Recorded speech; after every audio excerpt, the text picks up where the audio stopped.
같이 사도신경으로 신앙 고백하겠습니다.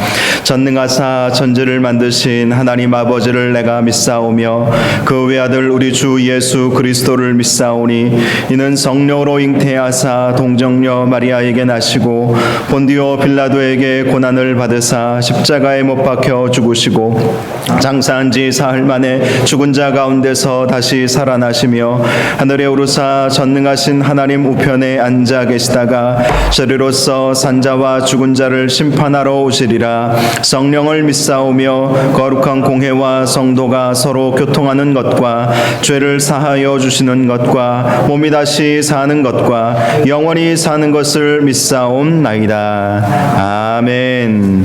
찬송가 20장 찬양하겠습니다.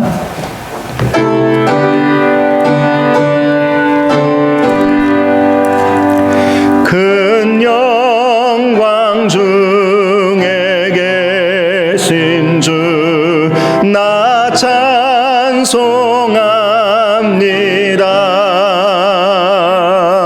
영원히 계신 주 이름 나 찬송합니다. 한없이 크신 능력을 나 찬송합니다. 참되고 미쁜 그 언약 나 찬송합니다. 온 천지 창조하시던 그 말씀이 미서 영원히 변치 없는 줄 나 믿사옵니다. 그 온유하신 준선 날 불러주시고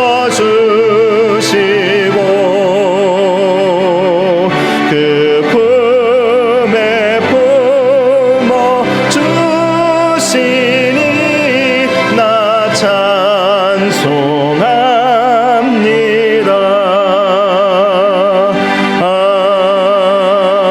아멘. 이 시간 자리에 앉으셔서 우리 이 시간 김광성 장로님 기도해 주시겠습니다.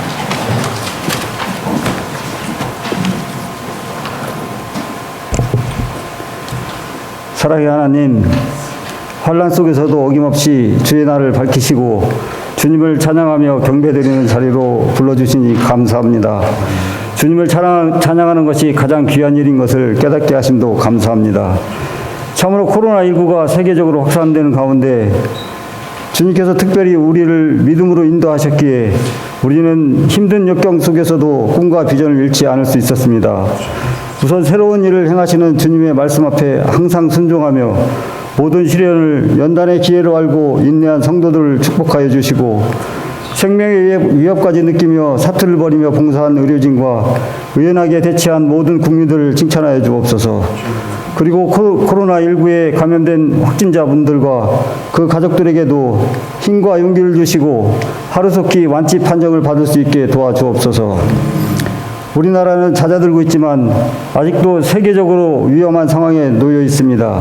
그 기세도 꺾이게 하셔서 이로 인해 파생된 경제적, 사회적 문제까지 해결할 돌파구를 찾을 수 있도록 인도하여 주옵소서. 이러한 때에 가인이 자신을 위해 성을 쌓은 것 같이 우리가 속한 교회가 부를 쌓는 일이 없게 하시고 받는 것보다 주는 것을 즐거워하는 교회가 되게 하옵소서. 섬김을 받기보다는 섬기는 자들이 되게 하셔서 세상 사람들에게 참된 제자의 모습을 제시할 수 있는 교회가 되게 하옵소서. 그리고 이번 기회를 통하여 신천지를 비롯한 이단 세력들이 발붙일 곳이 없게 하여 주옵소서. 그리고 주님, 이 땅에는 사람에게뿐만 아니라 가축에게도 기이한 전염병이 나돌아 온 나라의 가축들이 몰살한 일이 있었습니다. 그래서 수많은 축산업자들이 좌절하고 삶의 의욕을 잃기도 했습니다. 인간의 어떤 지식으로도 원인을 알지 못하며 세상의 어떤 치료제로도 막을 수 없는 병들이 지금 이 땅에 계속 존재하고 있습니다. 하나님을 영화롭게 하고 기뻐해야 할 피조물들이 창조주를 잊고 자기 지식과 경험을 의지하며 교만해진 탓에 일어난 재앙이 아닌가 생각합니다. 인간들이 그 악한 자리에서 돌이켜 회개할 마음을 갖게 하옵소서. 애굽의 모든 장자들이 죽었던 것 같은 대재앙이 이 땅에 닥치기 전에 온 백성이 창조주 하나님을 인정하고 우상을 타파하는 부흥의 역사가 일어나게 하옵소서. 교회를 사랑하시는 하나님 아버지, 우리 서부중앙교회가 하나님 앞에 귀히 쓰이는 교회가 되게 하시며 열방에 하나님의 영광을 드러내는 사명을 온전히 감당하게 하옵소서. 오늘 말씀을 전하시는 천옥 목사님과 함께 하셔서 어렵고 힘든 세상에서 바라볼 소망의 말씀을 허락해 주옵소서. 낙담과 실망이 소망과 기쁨으로 변하는 귀한 시간이 되길 소원합니다. 교회를 위해 항상 수고하는 부교역자들에게도 은혜를 주셔서 교회를 섬기면 섬길수록 주님을 향한 사랑이 더하게 하옵소서. 그리고 세상 끝날까지 맡은 사명을 잘 감당할 수 있는 열정도 허락하여 주옵소서. 오늘도 보이지 않는 곳에서 교회를 돌보는 손길들마다 복을 내려주시고 그들의 가정과 일터에 기쁨이 마르지 않게 하옵소서. 육신이 연약하여 예배에 참석하지 못한 사랑하는 성도들을 기억해 주옵소서. 주님께서 찾아가셔서 친히 손대어 고쳐주시길 간절히 원합니다.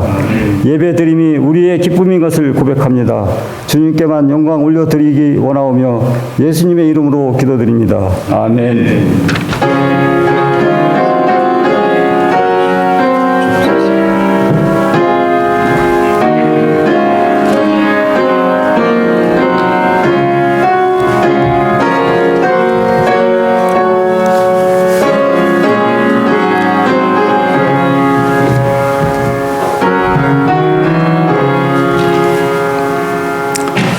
오늘 함께 은혜 받으실 하나님 말씀은 야고보서 3장 13절에서 18절까지 말씀입니다. 신약 성경 373쪽 야고보서 3장 13절에서 18절까지 말씀 제가 봉독해 드리겠습니다.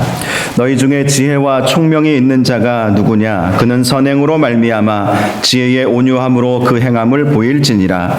그러나 너희 마음속에 독한 시기와 다툼이 있으면 자랑하지 말라. 진리를 거슬러 거짓말하지 말라. 이러한 지혜는 위로부터 내려온 것이 아니요 땅 위의 것이요 정욕의 것이요 귀신의 것이니 시기와 다툼이 있는 곳에는 혼란과 모든 악한 일이 있음이라. 오직 위로부터 난 지혜는 첫째 성결하고 다음에 화평하고 관영하고 양순하며 긍휼과 선한 열매가 가득하고 편견과 거짓이 없나니 화평하게 하는 자들은 화평으로 심어 의의 열매를 거두느니라. 아멘. 우리 함께 인사하겠습니다. 잘 나오셨습니다. 성도님이 계셔서 행복합니다. 사랑하고 축복합니다. 네. 마이크를 쓰고 계셔가지고 소리가 좀 덜 나는 것 같은데 우리 더 큰 소리로 사랑하고 축복합니다. 한 번만 더 고백하겠습니다. 사랑하고 축복합니다. 사랑하고 축복합니다. 감사합니다. 오늘은 세상을 이기는 믿음 9번째 시간으로 하늘의 지혜를 소유하십시오. 하늘의 지혜를 소유하십시오. 라는 제목으로 말씀의 은혜를 나누겠습니다.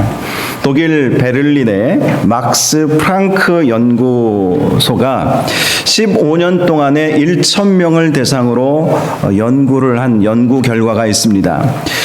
그 연구는 나이와 지혜에 관한 연관성에 대한 연구였습니다.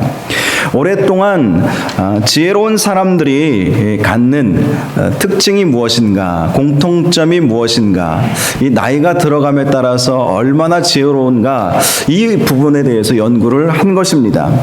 공통적으로 몇 가지 사실을 밝혀냈는데요. 첫 번째, 지혜로운 사람들은 대부분 역경을 극복했거나 고난을 체험한 경험이 있었다라는 것입니다. 그렇죠? 어떤 고난이나 어려움, 역경 이런 것들을 극복해내면 그만큼 삶의 깊이가 생기지 않습니까? 그만큼 생각이 넓어지지 않습니까? 그래서 지혜로울 수밖에 없는 것입니다. 두 번째, 개방적이고 창조적인 사람들이 나이가 들수록 더 지혜로워졌다는 것입니다.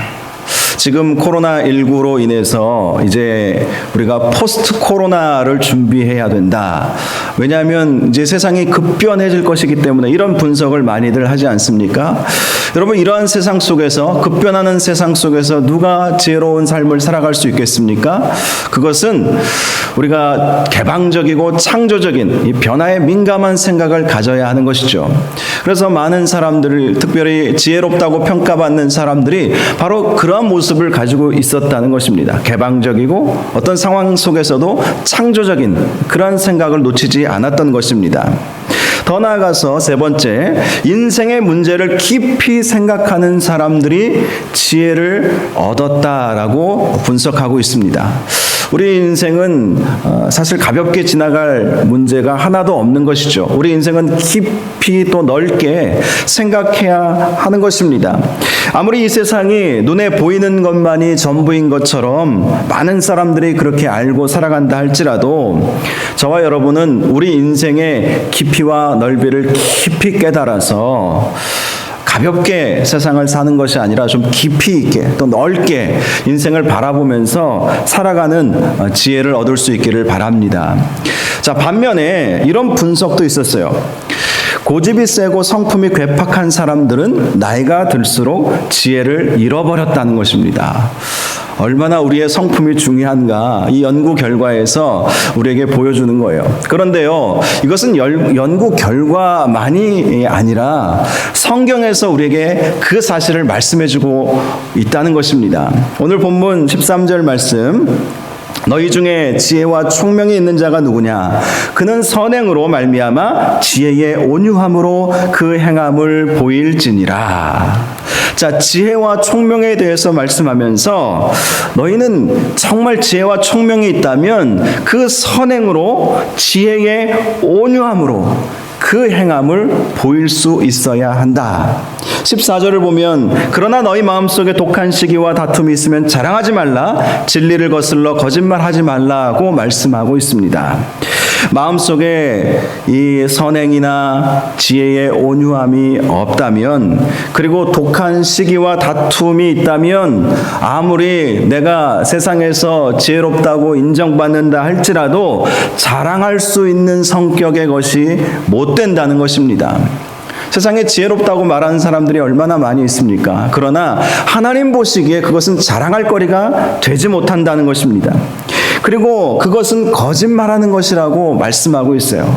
비록 의도적이지는 않았을지라도 정말 우리의 삶 속에서 온유함과 또 선함과 또 이렇게 정말 다른 사람들을 생각하는 그런 마음, 시기와 다툼을 우리가 버려야 정말 하나님께서 보시는 지혜로운 사람이 될 수 있다는 것입니다. 이 독한 시기와 다툼이라는 이 본래적인 의미는요, 이 말의 본래적인 의미는 이기적인 열정과 야망입니다. 헬라어로 보면 젤론이라고 하는 단어와 에리데리안이라고 하는 단어를 쓰고 있습니다. 즉 타인을 생각하지 않고 오직 자기 자신만을 생각하는 사람들에게 쓰여지는 단어가 바로 이 독한 시기와 다툼이라는 것입니다. 그래서 야고보 사도는 그러한 독한 시기와 다툼이 있으면서 스스로 지혜롭고 총명이 있다고 말한다는 것은 결코 자랑거리가 될 수 없는 것이고 진리 앞에서 거짓말하는 것이다 라고 말씀을 하고 있습니다. 여러분, 진리가 무엇입니까? 하나님의 말씀이 진리인 것입니다. 하나님의 생각이 진리인 것이죠. 하나님 보시기에 그것은 지혜가 아니라는 것입니다. 스스로 지혜롭다고는 하지만 그것은 지혜가 아니다. 하나님이 말씀하시는 거예요. 스스로 거짓말하는 것일 뿐이다 라고 말씀을 하시는 것입니다. 여러분, 지혜라고 하는 것은요, 두 가지 종류의 지혜가 있습니다. 헬라적 지혜와 히브리적 지혜가 있어요. 자, 여러분, 헬라적 지혜가 어떤 의미를 가지고 있겠습니까? 그것은 지식을 많이 쌓는 것, 그렇죠. 많이 아는 것. 그것이 이제 헬라적 지혜를 말하는 것입니다. 또 많은 경험을 쌓는 것.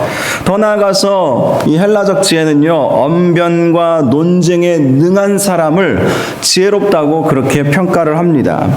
그러나 히브리적 지혜가 있어요. 성경에서 말하는, 오늘 본문에서 말하고 있는, 추구하고 있는 이 지혜는 성경적 지혜, 히브리적 지혜를 말하는 것입니다.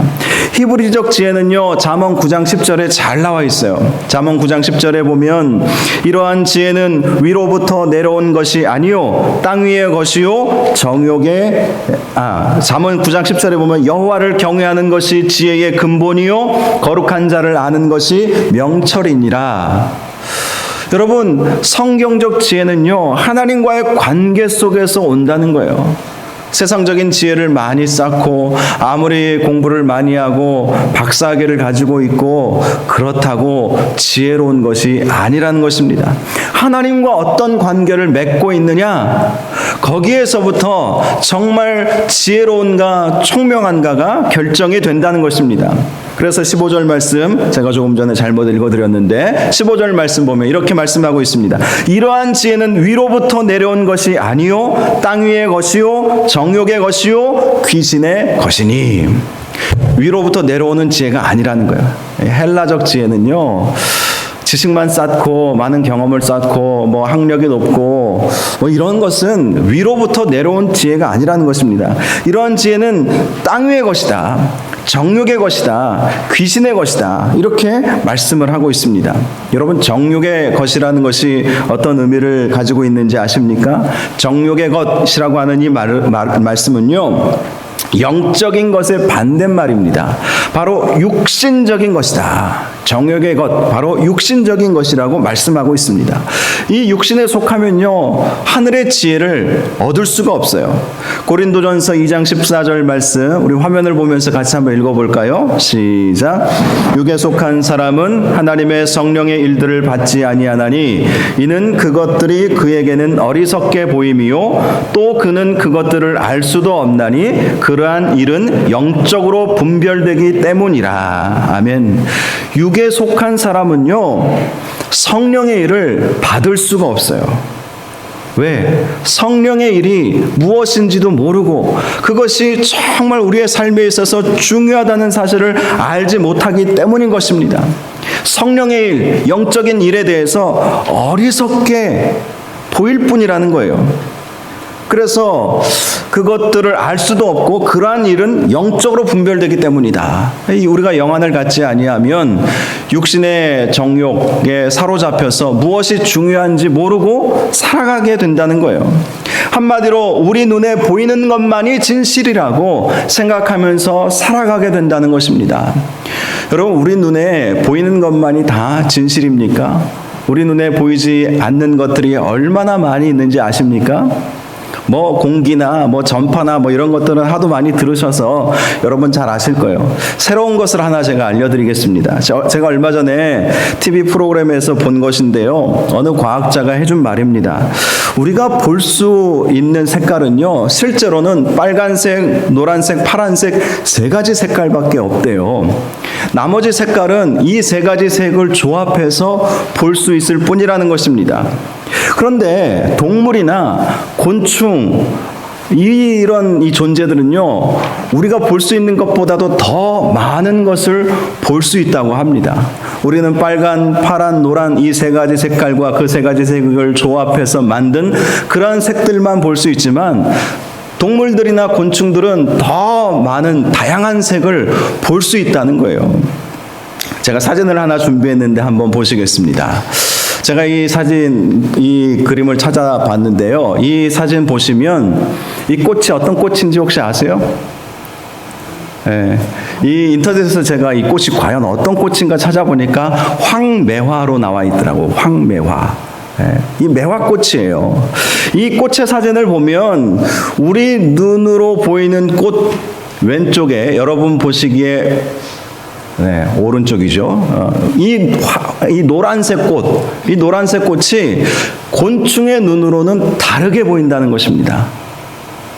자, 우리의 눈으로 볼 수 있는 꽃과 곤충의 눈으로 보이는 꽃은 완전히 다르다는 거예요.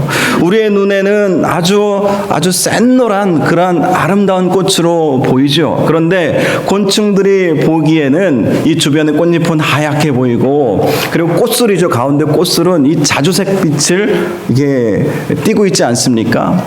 여러분 아시겠지만 곤충, 특별히 이 벌들 있잖아요. 꿀벌은, 또 곤충들은 이 곤충들이 꽃에 이렇게 날라와서 이 꽃술을 뭐 이렇게 묻혀가지고 이렇게 수정시킨다고 하지 않아요. 그래서 곤충들이 이렇게 꽃들이 그걸 아는 것이죠.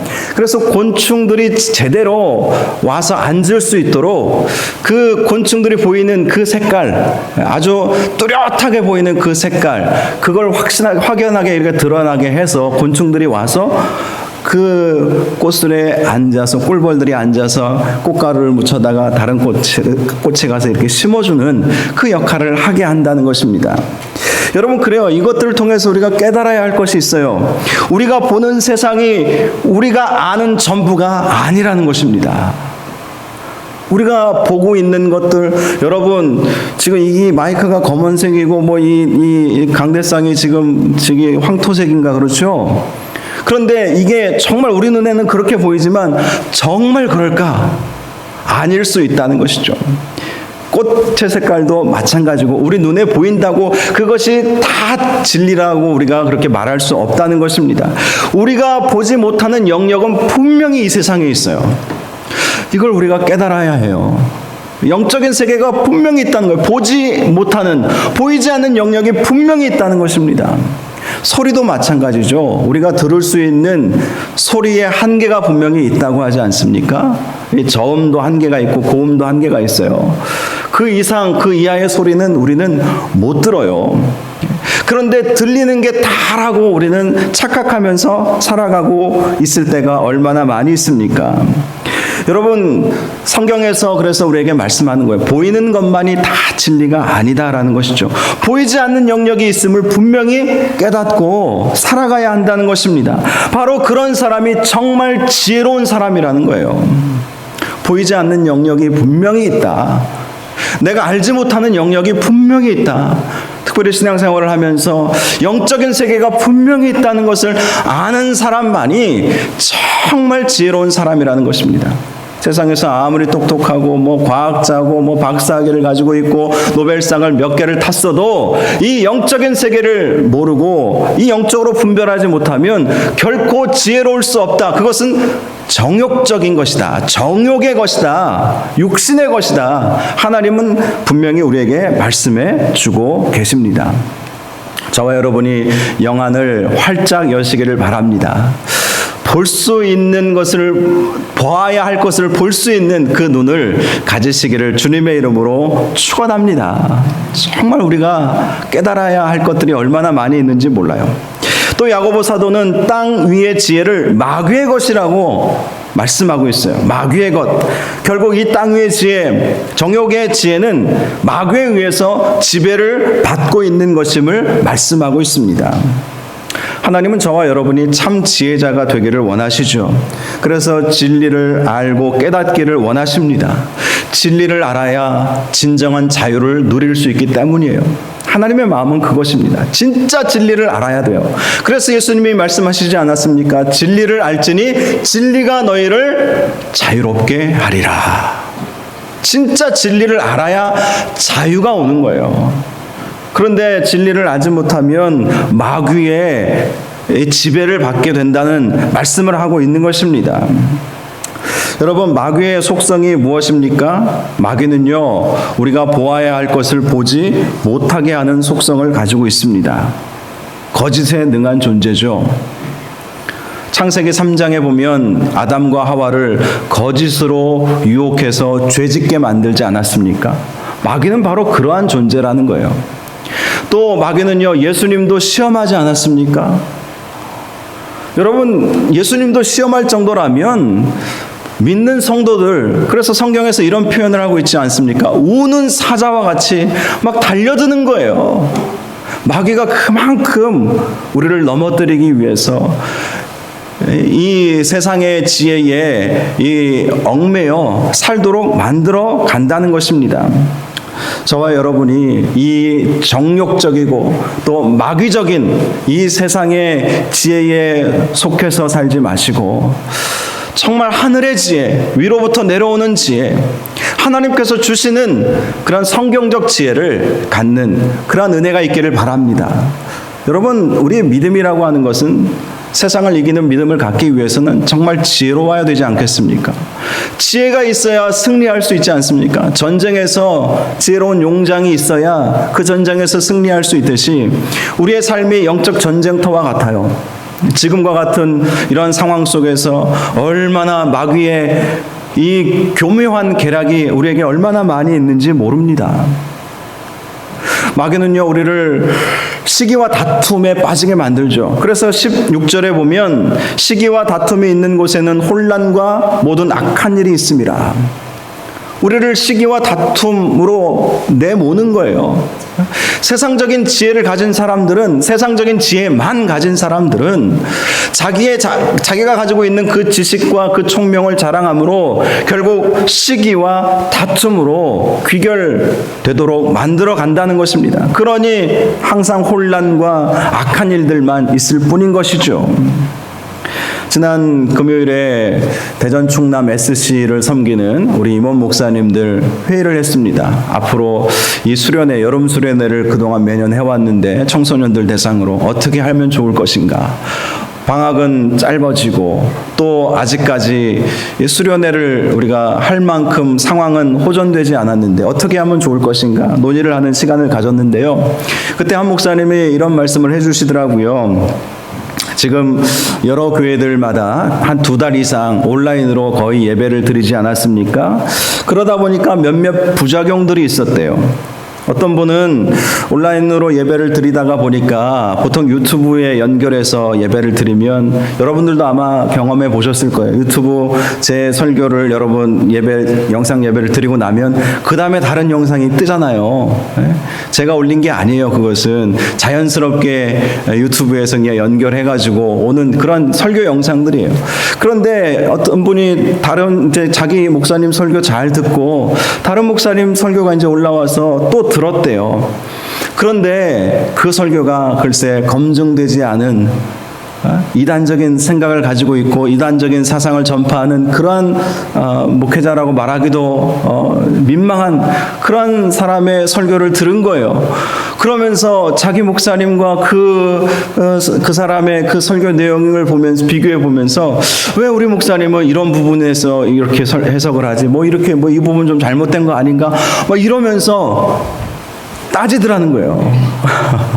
그런 일들이 있었다는 거예요. 그래도 건전한 목사님이고 또 한국교회 덕망에 있는 목사님들 설교를 들었다면 그나마 다행인데 인터넷이 뭘 합니까? AI 시대라고 하지만 AI가 영적인 부분까지 뭘 얼마나 알겠어요? 모르잖아요. 그러다 보니까 무분별하게 이런저런 설교를 막 듣다 보니까 엉뚱한 방향으로 흐르는 경우가 있었대요. 또 어떤 분은 이런 경우도 있었답니다. 인터넷에서 SNS를 통해서 설교를 듣다 보니까 보통 우리 교단이 이제 가입되어 있는 그 세계적인 그 연합이 연맹이라고 해야 되나요? WEA라고 하는 세계 복음주의 연맹이라고 하는 단체에 우리 보수적인 교단들, 복음주의적인 교단들이 대부분 다 가입이 되어 있습니다. 그런데 어떻게 하다 보니까 이분이 WEA의 문제점이 무엇인가 하면서 그런 기사를 본 거예요. WCC에 대해서는 문제가 많다는 거 우리 모든 성도들이 다 알고 있잖아요. 그런데 WEA의 문제점이 있다. 그런데 알고 보니까 자기가 출석하는 교회가 대한예수교 장로회 합동교단이고 합동교단은 WEA에 가입되어 있더라. 야, 이 교회 잘못된 교회다. 내가 잘못된 교회를 다니고 있었네 하면서 목사님한테 전화해서 그 교단을 탈퇴하지 않으면 나는 교회를 안 나오겠다고 그렇게 말하는 참 있을 수 없는 일까지 벌어졌다고 합니다. 이거 실화예요. 따끈따끈한 이틀 전 이야기입니다. 실제로 여러분, 저는 이런 걸 보면서 이런 생각을 해요. 마귀의 계략이다. 마귀의 계략이다. 정말 분별하지 아니하면 마귀는 뭐라고 말씀합니까? 혼란과 모든 악한 일들이 있음이라. 결국 마귀의 목적은 여기입니다. 우리에게 혼란과 모든 악한 일들이 우리를 사로잡도록 하는 것이 바로 마귀의 계략이라는 거예요. 그래서 특별히 이 시대를 살아가는 저와 여러분들이 하늘로부터 내려오는 참 지혜를 소유해야 한다는 것입니다. 정말 지혜롭지 않으면 마귀가 분열의 영이잖아요. 다툼의 영이잖아요. 마귀적인 것이라고 분명히 말씀하고 있지 않습니까? 이 땅의 지혜는 마귀적인 것이에요. 여기에 우리가 유혹받아서 결국은 멸망길로 가지 말아야 한다는 것입니다. 그래서 야고보 사도는 17절에 이렇게 말씀하고 있습니다. 위로부터 난 지혜는 첫째 성결하고 다음에 화평하고 관용하고 양순하며 긍휼과 선한 열매가 가득하고 편견과 거짓이 없나니. 위로부터 난 지혜를 얻어야 한다는 것입니다. 위로부터, 하늘로부터 내려오는 지혜를 얻어야 한다는 거예요. 땅의 지혜로 만족하면서 살아가서는 안 됩니다. 땅의 지혜는 정욕적인 것이고 마귀적인 것입니다. 물론 아닌 경우도 있지만 마귀가 이 땅의 지혜를 가지고 우리를 유혹할 때가 얼마나 많이 있는지 몰라요. 성령의 일을 알지도 못하게 하고 깨닫지도 못하게 하고 영적인 세계가 있음도 알지 못하게 하고 보이는 것만, 내 눈에 보이는 것만이 진실이라고 진리라고 생각하게 만드는 것이 바로 마귀의 계략이라는 것입니다. 그래서 우리는 위로부터 난 지혜를 얻으면서 살아가야 한다는 것입니다. 위로부터 난 지혜를 얻기 위해서 야고보 사도가 몇 가지를 우리에게 말씀해 주고 있죠. 첫째, 성결해야 한다고 말씀하고 있습니다. 거룩을 의미하는 것입니다. 거룩하시기 바랍니다. 거룩해야 하늘로부터 내려오는 지혜를 얻을 수 있다는 거예요. 두 번째는 화평입니다. 화평을 추구해야 하늘의 지혜를 얻을 수 있어요. 화평을 추구해야 한다는 거예요. 세 번째는요, 관용이라고 말씀하고 있습니다. 관용은 용서를 베푸는 것이죠. 용서. 이게 하나님의 마음, 하늘의 지혜 아닙니까? 용서를 베푸는 것. 양순을 말합니다. 양순이라고 하는 이 단어의 의미는 잘 순종하는, 유순한 이런 의미를 가지고 있습니다. 하나님의 말씀 앞에 정말 잘 순종하는, 말씀이 우리에게 어떤 말씀을 주시더라도 그 말씀에 그대로 순종하고자 하는 그 마음을 가져야 위로부터 내려오는 지혜를 얻을 수 있다고 말씀하는 것입니다. 그리고 긍휼과 선한 열매가 가득하다. 긍휼의 삶, 이 긍휼과 선한 열매는 같이 연결되어 있는 단어입니다. 긍휼의 삶을 살 때에 우리의 삶에 선한 열매를 가득 맺을 수 있다는 것입니다. 마지막으로 편견과 거짓이 없다. 편견이라고 하는 것이 무엇입니까? 자기 중심적인 생각에 사로잡혀 사는 것을 편견이라고 말하는 것이죠. 여러분, 참 지혜자는 하나님 중심의 세계관을 갖습니다. 하나님이 무엇을 말씀하고 계시는가? 하나님의 마음이 무엇인가? 하나님의 생각이 무엇인가? 하나님께서 무엇을 요구하고 계시는가? 이것을 생각하고 그 말씀에 귀를 기울이고 솔로몬이 듣는 마음을 달라고 했던 것처럼 바로 우리가 그 듣는 마음을 달라고 하나님께 요구하는 것, 그런 모습이 우리에게 있어야 하는 것입니다. 18절을 보면 이렇게 오늘 말씀의 결론을 맺고 있죠. 화평하게 하는 자들은 화평으로 심어 의의 열매를 거두느니라. 하늘로부터 내려오는 지혜를 소유하는 사람만이 화평으로 심어 의의 열매를 거둔다. 뜬금없는 말씀 같지만 굉장히 의미가 있는 말씀입니다. 화평을 심을 수 있어야 의의 열매를 거둔다. 참 지혜자는 결국 얼마나 화평을 추구하느냐, 여기에 그 지혜가 달려있다는 것입니다. 다툼과 시기를 버리고 온유한 마음으로 선행을 행하면서 화평함을 추구하는 것, 그럴 때 의의 열매를 가득 맺을 수 있다고 말씀합니다. 의의 열매가 무슨 말씀입니까? 성경에서 말하는 의는 구원을 의미하는 거예요. 구원의 열매를 맺을 수 있다는 거예요.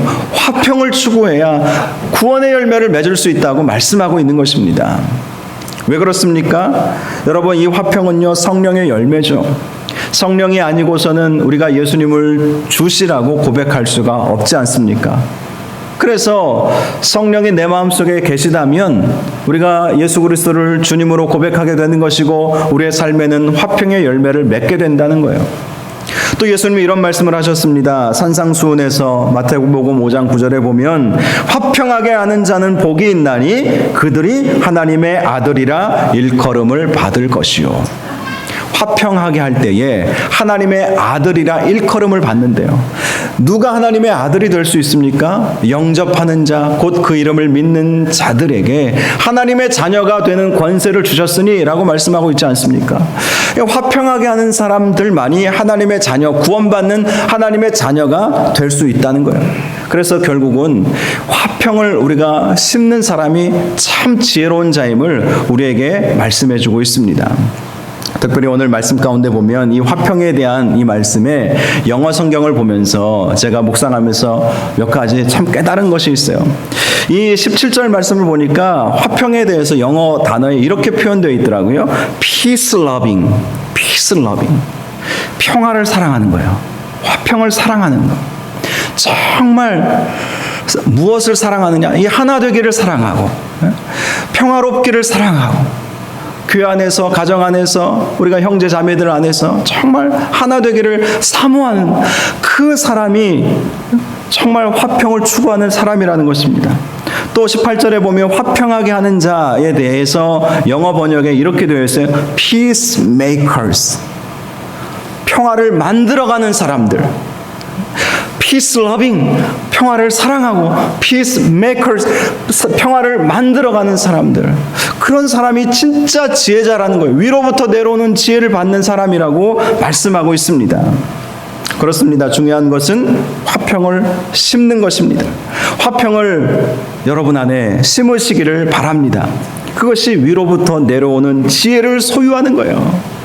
아무리 지혜롭다고 한들 독한 시기와 다툼이 있으면 아무런 자랑거리가 되지 못하고 그것은 정욕적이고 마귀적인 것이다.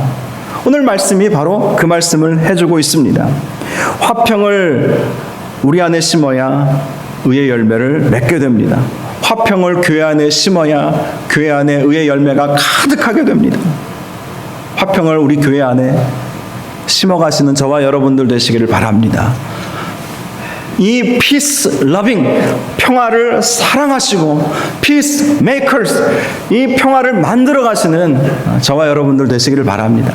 이 나라와 이 민족도 마찬가지죠. 우리 주위에 우리의 삶을 통해서 화평을 만들어 갈 수 있도록 하시는 그러한 은혜가 있기를 주님의 이름으로 축원합니다. 그럴 때 의의 열매가 가득하게 된다는 거예요. 그 18절 말씀에 보니까 영어 성경에 보니 이런 표현이 있어요. 평화를 심어 평화를 만드는 사람들이 의의 추수를 raise한다 이렇게 되어 있더라고요. 이게 번역이 약간 한글 번역하고 약간 달라요. 의의 추수를 raise한다라는 말은 들어 올린다, 일으켜 세운다, 뼈대를 만들어 낸다 이런 뜻을 가지고 있어요. 여러분 화평을 우리가 심을 때 여러분 우리 공동체가 일으켜 세워지는 거예요. 바로 이 의미를 가지고 있어요. 이렇게 세워지는 거예요. 우리 교회 안에 화평을 세울 때 교회가 일어나는 것입니다. 여러분 가정 안에 화평을 심으면 가정이 일어나는 거예요.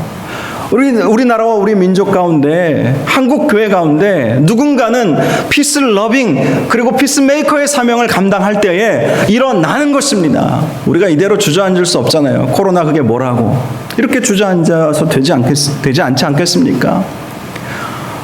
이 코로나 사태 때문에 교회들마다 예배를 드리니 많이 온라인 예배가 성경적이니 아니니 별의별 얘기 참 많이 있었어요. 그동안 한 3개월 동안 참 제 마음도 많이 어렵고 서로 막 강하게 주장하시는 분들로 인해서 제가 마음이 어려운 때가 있었습니다. 물론 그분들이 저를 공격하는 건 결코 아니지만 평화를 심고 평화를 만들어가고 이 평화를 사랑해야 하는 하나님의 자녀, 하나님의 백성들이 사실 이 바이러스 하나가 이게 뭐라고 이것 때문에 분열이 일어나고 시기가 일어나고 다툼이 일어나고 여러분 이래서는 안 되지 않겠습니까?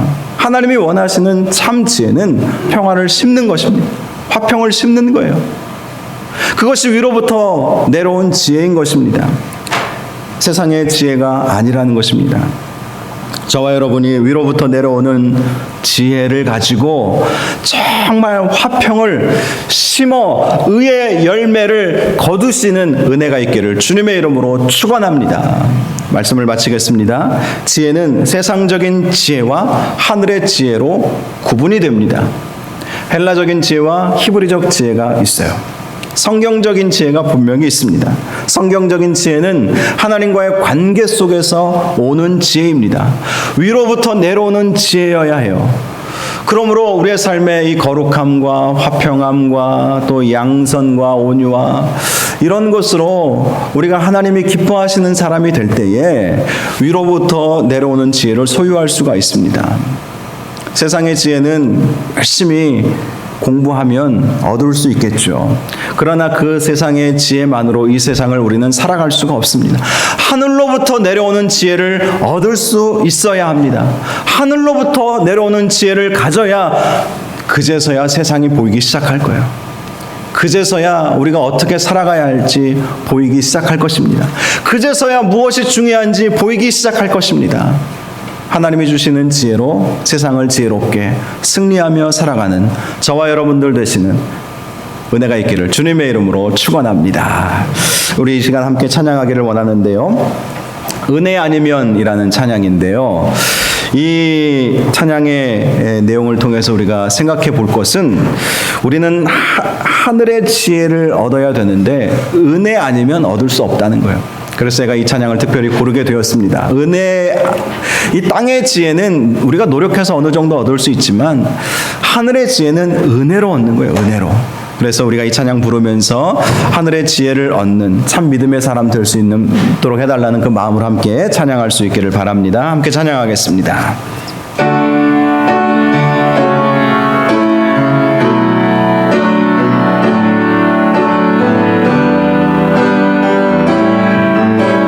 은혜 아니면 살아갈 수 없네. 은혜 아니면 살아갈 수가 없네. 마저도 다 주의 것이니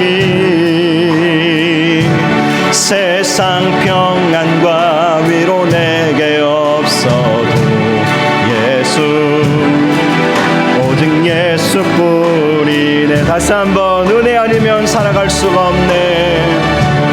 은혜 아니면 살아갈 수가 호흡마저도 다 주의 것이니 마저도 다 주의 것이니 세상 평안과 위로 내게 없어도 세상 평안과 위로 내게 없어도 예수 오직 예수뿐이네. 크신 계획 다 볼 수도 없고 크신 계획 다 볼 수도 없고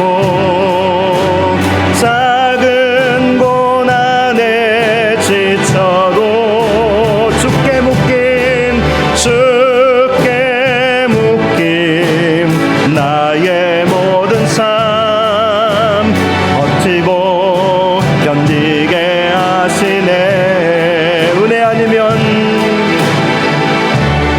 은혜 아니면 살아갈 수가 없네. 나의 모든 것 다 주께 맡기니 참된 평안과 위로 내게 주신 주 예수 오직 예수뿐이네. 크신 계획 다 볼 수도 없고 크신 계획 다 볼 수도 없고 작은 고난에 지쳐도 주께 묶인 나의 모든 삶 버티고 견디게 하시네. 은혜 아니면 살아갈 수가 없네. 은혜 아니면 살아갈 수가 없네. 나의 모든 것 다 주께 맡기니 참된 평안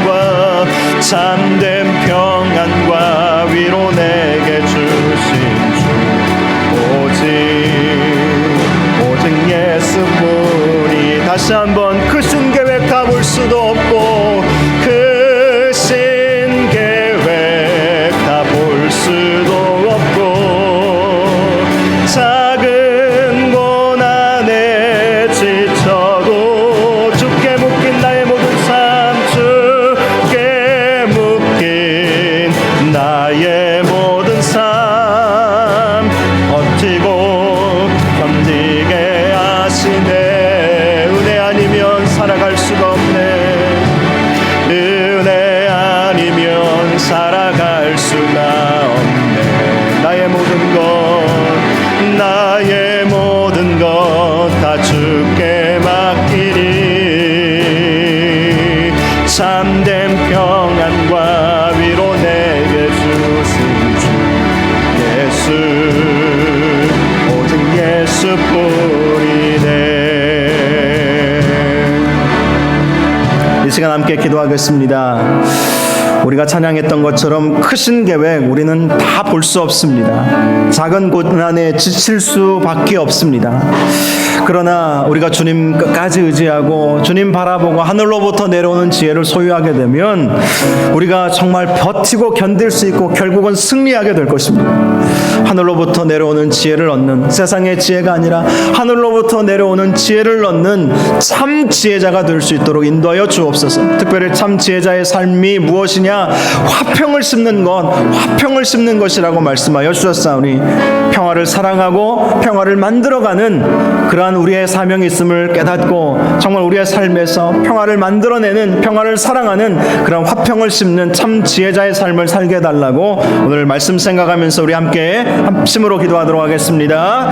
거룩하고 존귀하신 아버지 하나님, 은혜를 감사합니다. 하나님 아버지, 우리는 주의 은혜 아니면 한순간도 살아갈 수 없습니다. 하나님께서 오늘도 우리에게 은혜를 베풀어 주셔서 주의 은혜로 살아가게 하여 주옵소서. 주의 은혜로 살아가게 하여 주옵소서. 주여 우리에게 은혜로 가득 채워 주시옵소서. 하늘로부터 내려오는 지혜를 얻기를 원합니다. 화평을 심어 의의 열매를 얻을 수 있도록 인도하여 주시옵소서. 하나님 아버지도 오시고 인도하여 주시기를 원하오니 주여도 오시고 인도하여 주시옵소서. 주님 함께하여 주시옵소서.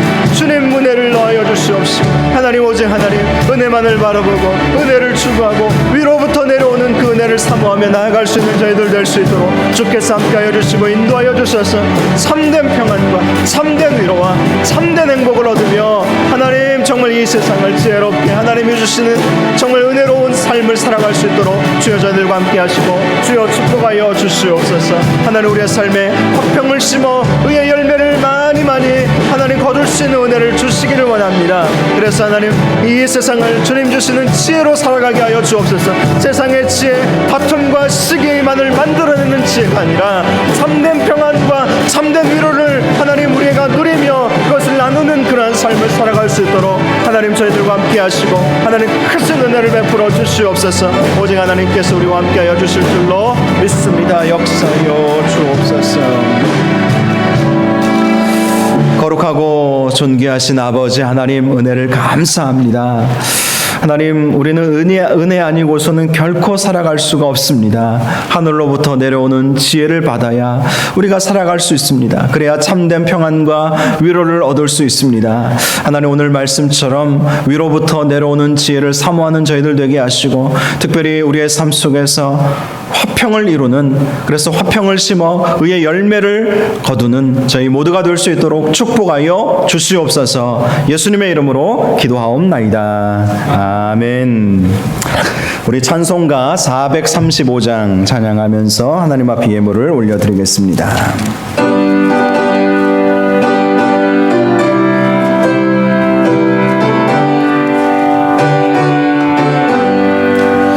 나의 영원하신 기업 생명보다 귀하다.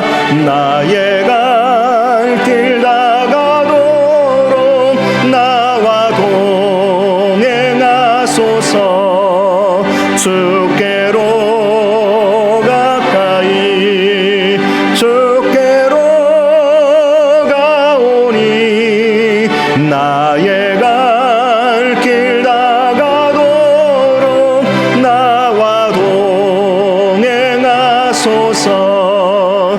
세상 무귀한 일함과 모든 명예 버리고 험한 길을 가는 동안 나와 동행하소서.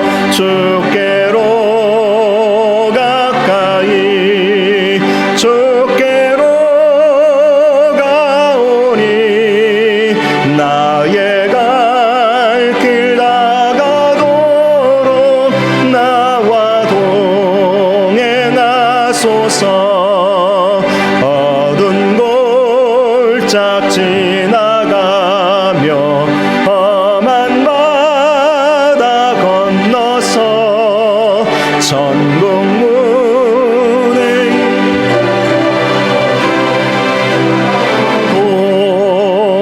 동행하소서. 주께로 가까이 주께로 가오니 나의 갈 길 다가도록 나와 동행하소서. 아멘. 거룩하고 존귀하신 아버지 하나님, 귀한 예물을 주님 앞에 올려드립니다. 이 예물을 받아 주옵시고 이 예물이 쓰여지는 곳에 하나님의 영광만 나타나게 하여 주옵소서. 소득의 11조를 올려드리오니 우리의 창고에 쌀 것이 없도록 채워주시겠다는 주님의 약속의 말씀이 그대로 이루어지게 하시고, 감사 예물을 올려드리오니 날마다 감사의 조건이 넘치는 삶을 살게 하여 주옵시고, 선교헌금을 드리오니 땅끝까지 복음이 증거되는데 귀하게 쓰임받게 하시고, 또 구제헌금을 드리오니 우리 주변의 어려운 이웃들과 개척교회들 또 미자립교회들이 힘을 얻는 귀한 예물 되게 하시고, 건축헌금을 드리오니 이 헌금이 우리 교회를 든든히 세워갈 수 있도록 축복하여 주옵소서. 또 주일헌금과 기타 여러 제목으로 주님 앞에 예물을 올려드린 손길들을 기억하여 주옵시고, 하늘의 신령한 복과 땅의 기름진 복으로 채워 주옵소서.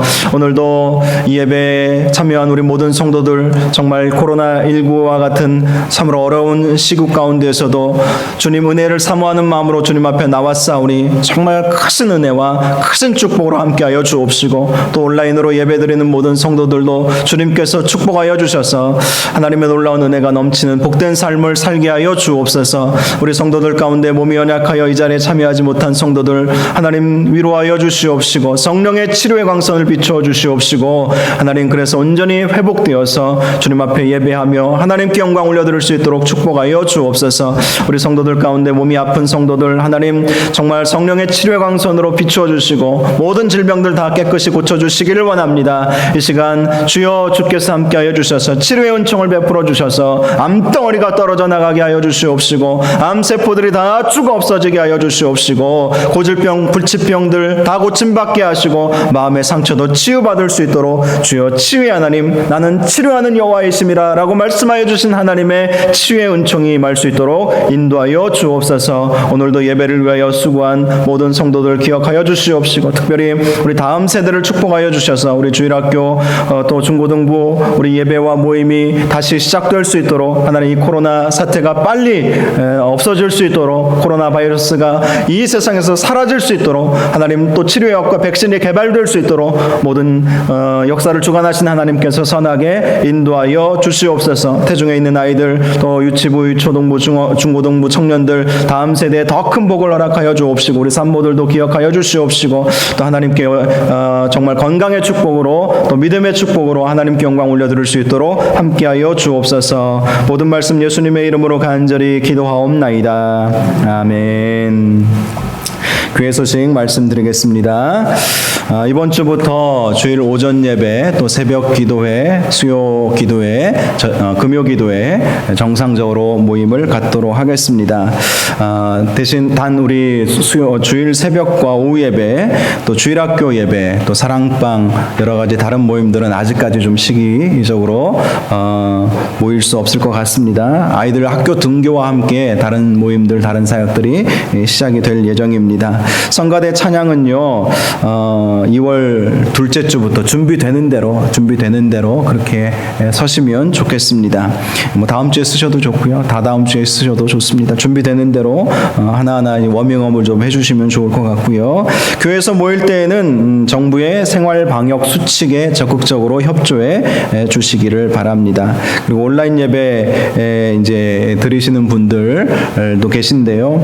현장 예배가 재개됨에 따라서 주일은 설교 영상만, 또 다른 예배는 음성으로 영상을 찍어서 올려서 보내드리려면 시간 많이 걸려서 이게 쉽지가 않아요. 그래서 실시간으로 우리가 예배는 드리지 않기 때문에 그렇게 양해하시고, 개인적으로 찬양 부르시고 또 말씀 들으시고 주기도문으로 그렇게 가정에서 예배를 드리시면 되겠습니다. 다음 주 예정되어 있던 어린이 주일은 주일학교 예배 시작 이후로 연기하도록 하겠습니다. 이번 주 성경 통독 우리 김용 장로님, 김상규 권사님 통독하셨습니다. 우리 이제 얼마 남지 않은 것 같은데요. 우리 부지런히 말씀 읽으시는 여러분들 되시기를 바랍니다. 우리 다 같이 자리에서 일어나셔서 이런 교회 되게 하소서 우리 찬양하고 축도로 예배를 마치겠습니다.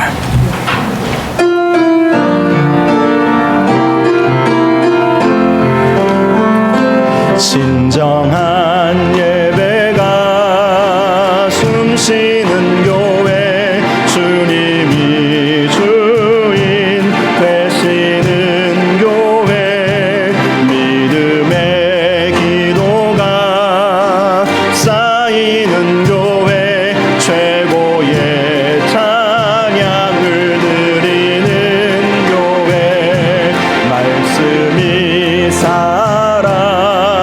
움직이는 교회, 성도의 사랑이 넘치는 교회, 섬김과 헌신이 기쁨이 되어 열매 맺는 아름다운 교회, 주님의 마음 닮아서 이웃을 사랑하는 교회, 주님의 영광을 위해서 빛 대신 주님 전하는 교회, 사랑의 불꽃이 활짝 피어나 날마다 사랑에 빠지는 교회, 주께서 사랑하는 우리 교회가 이런 교회 되게 하소서, 이런 교회 되게 하소서, 이런 교회 되게 하소서, 이런 교회 되게 하소서, 이런 교회 되게 하소서. 우리 한 번 더 인사하겠습니다. 옆에 계신 분들, 앞뒤 좌우에 계신 분들 우리 바라보시면서 성도님 얼굴을 보니 살 것 같습니다. 사랑하고 축복합니다. 네, 감사합니다. 기도하겠습니다. 여호와는 내게 복을 주시고 너를 지키시기를 원하며, 여호와는 그의 얼굴을 내게 비추사 은혜 베푸시기를 원하며, 여호와는 그 얼굴을 내게로 향하여 드사 평강 주시기를 원하노라. 이제는 우리 주 예수 그리스도의 은혜와 하나님 아버지의 사랑하심과 성령님의 감화 감동 위로 교통 충만하심이 위로부터 내려오는 참 지혜를 소유하기를 소원하는 이 자리에 있는 주님의 백성들 위에와 또 온라인으로 예배드리는 우리 모든 성도들 위에, 이 나라 이 민족 위에, 우리 교회 위에, 우리가 섬기는 선교사님들 또 여러 선교단체들 위에 영원토록 함께 계실지어다. 아멘.